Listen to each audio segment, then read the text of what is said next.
10 pass ઉપર રેલવેમાં એક એવી ભરતી આવી છે કે જેમાં તમારે કોઈ એક્ઝામ નથી આપવાની, એના માટે તમારે કોઈ ઇન્ટરવ્યૂ નથી આપવાનો, ફક્ત તમારા રિઝલ્ટના મેરિટ ઉપરથી જ તમારું જે સિલેક્શન છે એ થશે. હું વાત કરી રહી છું પશ્ચિમ રેલવેમાં 5349 ખાલી જગ્યા ઉપર એપ્રેન્ટિસની ભરતી આવી છે. એના માટે ધોરણ 10 પાસ તમે હોવા જોઈએ, 10માં તમને મિનિમમ 50% માર્ક્સ હોવા જોઈએ, સાથે તમે 10 પછી આઈટીઆઈ એટલે કે 10 પાસ પ્લસ આઈટીઆઈ કરેલું હોવું જોઈએ, આઈટીઆઈ પાસ હોવા જોઈએ, આઈટીઆઈ નું સર્ટિફિકેટ તમારી પાસે હોવું જોઈએ. કયા કયા ટ્રેડમાં એ અહીંયા મેન્શન કરેલું છે.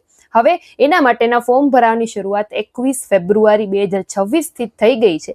તમે એના ફોર્મ છે એ 23 માર્ચ 2026 સુધી એની જે ઓફિશિયલ વેબસાઇટ છે એના ઉપર ભરી શકશો. હવે તમારે વેબસાઇટની જો લિંક જોતી હોય તો તમે કમેન્ટમાં લિંક ટાઈપ કરજો, અથવા તો ટેલિગ્રામમાં પણ મેં લિંક મૂકી દીધી છે. તો જો તમે કમેન્ટમાં લિંક ટાઈપ કરશો તો હું તમને એની લિંક ડીએમ કરી દઈશ, અને અથવા તો તમે મારી ટેલિગ્રામ ચેનલમાં એ લિંક છે જોઈ લેજો અને ત્યાંથી ફોર્મ ભરવાનું સ્ટાર્ટ કરી દેજો.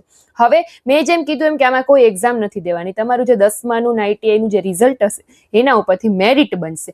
એજ લિમિટની જો વાત કરું તો 15 વર્ષથી 24 વર્ષ વચ્ચેની એજના તમે હોવા જોઈએ. બાકી જે રિલેક્સેશન મળે છે રિઝર્વ કેટેગરી વાળાને એ બધું પીડીએફમાં મેન્શન કરેલું છે. આની સાથે તમને સ્ટાઇપન્ડ પણ મળશે. બરાબર. હવે બધી ડિટેલ માટે તમારે જો પીડીએફ રીડ કરવી હોય તો એની પીડીએફ પણ મેં ટેલિગ્રામમાં પોસ્ટ કરી દીધી છે. ત્યાંથી પહેલા તમે આખી એક વખત પીડીએફ રીડ કરી લ્યો, અને પછી જો તમે આમાં એલિજિબલ થતા હોય તો ફોર્મ ભરવાની શરૂઆત કરી દો. કેમ કે પશ્ચિમ રેલવેમાં જ એપ્રેન્ટિસની ભરતી છે. બરાબર. એટલે કે આપણે વડોદરા ડિવિઝન આવી જાય, એ અલગ અલગ જે ગુજરાતના જેટલા પણ ડિવિઝન છે રેલવેમાં બધા ડિવિઝન એમાં આવી જશે. એ બધું મેન્શન કરેલું છે. અમદાવાદ, વડોદરા, રાજકોટ એ બધા ડિવિઝન આવશે. એ તમે એક વખત પીડીએફ રીડ કરી લેજો. તો આવી નવી ભરતીને લગતી તમામ માહિતી જાણવા માટે મને ફોલો કરો. Thank you.